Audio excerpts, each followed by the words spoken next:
Jesus was not attractive. There would be nothing if we saw Jesus today to say, I want to follow that guy. Jesus may have been actually ugly. He says he was despised.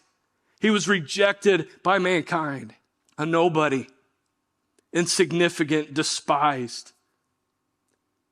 But it doesn't just apply to people back then. This is people today. That Jesus is considered insignificant. He is despised.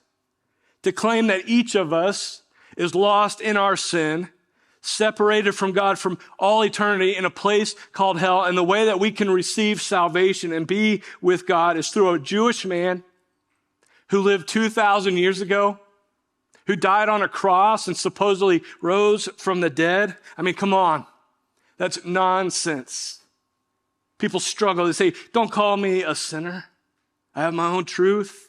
I'll live my own way. And so when they hear the gospel message, it's despised.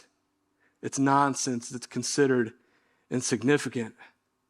But the message of the gospel and why Christ came is what Matthew is showing us in chapter 2.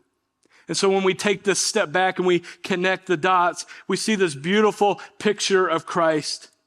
That though Jesus, often despised and considered insignificant, is the Savior that will bring deliverance. That he will deliver us from our sin. He will deliver us from the fear of death. And that Jesus brings hope to a broken, hurting, and chaotic world.